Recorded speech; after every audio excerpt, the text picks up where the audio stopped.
گزشتہ اسباق میں آپ لوگوں نے فصل نمبر 23 حروف غیر عاملہ کی مذکورہ اقسام کے بارے میں پڑھ لیا تھا، یعنی 12 اقسام کے بارے میں۔ آج حروف غیر عاملہ کی فصل نمبر 23 حروف غیر عاملہ۔ حروف غیر عاملہ کی 13ویں قسم حروف شرط اما اور لو ہے۔ اما تفسیر کے واسطے آتا ہے اور فا اس کے جواب میں لانا ضروری ہے، کہ قوله تعالی، اس طرح کہ اللہ تعالیٰ کا قول فَمِنْهُمْ شَقِيٌّ وَسَعِيدٌ، ان میں سے کچھ بدبخت ہے اور کچھ نیک بخت۔ فَأَمَّا الَّذِينَ شَقُوا، بہرحال وہ جو کہ بدبخت ہیں، فَفِي النَّارِ، تو وہ آگ میں ہوں گے۔ وَأَمَّا الَّذِينَ، اور بہرحال وہ لوگ سُعِدُوا، جو کہ سعادت مند ہیں، نیک بخت ہیں، فَفِي الْجَنَّةِ، تو وہ جنت میں ہوں گے۔ حروف شرط میں سے دوسرا لو دوسرے جملے کی نفی ظاہر کرتا ہے پہلے جملے کی نفی ہونے کے سبب سے، جیسے قرآن مجید میں ہے لو کان فیہما آلہۃ، اگر ہوتے ان دونوں میں یعنی زمین آسمان میں آلہۃ کوئی معبود الا اللہ، اللہ کے علاوہ بھی، لفسدتا، تو یہ دونوں تباہ ہو جاتے، مگر چونکہ کئی خدا نہیں تھے اس لیے زمین و آسمان تباہ نہیں ہوئے۔ حروف غیر عاملہ کی 13ویں قسم حروف شرط، اور یہ دو ہے اما اور لو۔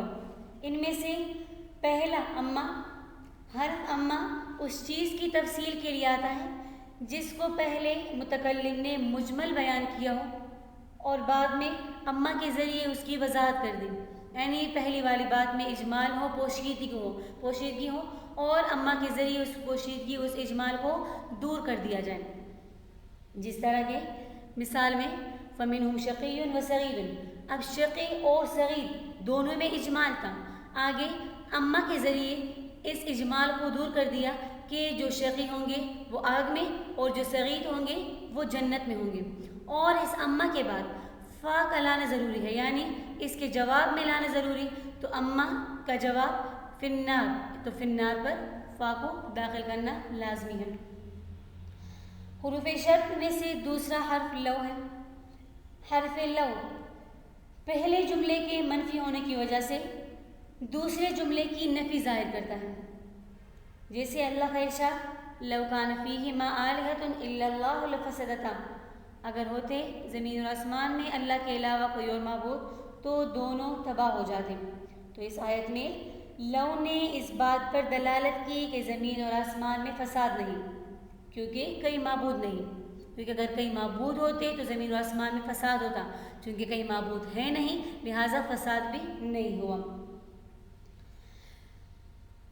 14ویں قسم حروف غیر عاملہ کی لولا۔ حرف لولا یہ دوسری بات کی نفی کرتا ہے پہلی بات ہونے کے سبب سے، جیسے لولا زید، اگر زید نہ ہوتا لہلک عمر، تو عمر ہلاک ہو جاتا، مگر چونکہ زید تھا اس لیے عمر ہلاک نہیں ہوا۔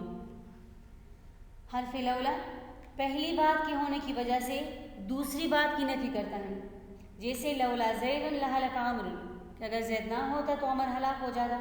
اس مثال میں پہلی بات یعنی زید کے ہونے نے دوسری بات یعنی عمر کے ہلاک ہونے کی نفی کر دی، کہ زید چونکہ موجود تھا اس لیے عمر ہلاک نہیں ہوا، اگر زید موجود نہ ہوتا تو عمر ہلاک ہوتا، لیکن چونکہ زید موجود تھا اس لیے عمر بھی ہلاک نہیں ہوا۔ حروف غیر عاملہ کی 15ویں قسم ما بمعنی مادام، جیسے اقوم میں کھڑا رہوں گا، ما جلس الامیر، جب تک امیر بیٹھے۔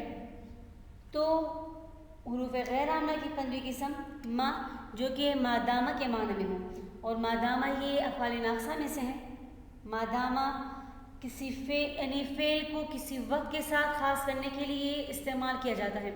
جب یہ مادامہ کے معنی میں ہوگا تو یہ بھی وہی معنی دے گا جو کہ مادامہ دے گا، یعنی فعل کو کسی وقت کے ساتھ خاص کرے گا، جیسے اس مثال میں اقوم میں کھڑا رہوں گا، ما جلس الامیر، جب تک امیر بیٹھے، تو متکلم نے اپنے کھڑے ہونے کو امیر کے بیٹھنے کے ساتھ موقت کر دیا، موقوف کر دیا، کہ جب امیر بیٹھے گا تو میں اس وقت تک کھڑا رہوں گا۔ حروف غیر عاملہ کی 16ویں قسم حروف عطف، اور یہ 10 ہیں، واو، فا، ثم، حتی، اما، اما، او، ام، لا، بل، لیکن۔ آخری قسم حروف غیر عاملہ کی حروف عطف۔ عطف کا لغوی معنی ہے مائل کرنا۔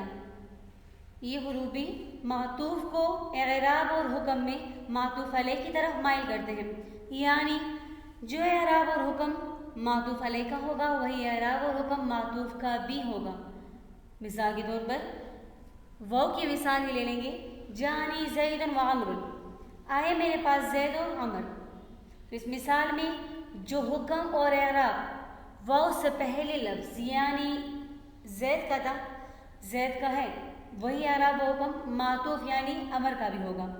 زید چونکہ فاعل ہے اور فاعل ہونے کی وجہ سے مرفوع ہے، تو عمر بھی زید کے ساتھ حکم میں شریک ہے اور عمر بھی فاعل ہونے کی وجہ سے مرفوع ہی پڑیں گے۔ تو فصل نمبر 23 مکمل ہو گیا، اس کا نقشہ بنا لیں اور گزشتہ اسباق کے اگر نقشے نہیں بنائے تو وہ بھی آپ لوگ کاپی میں بنا لیں اور یہ تمام اسباق اچھی طرح سے یاد کر لیں۔ جزاکم اللہ خیر لکم، السلام علیکم ورحمۃ اللہ وبرکاتہ۔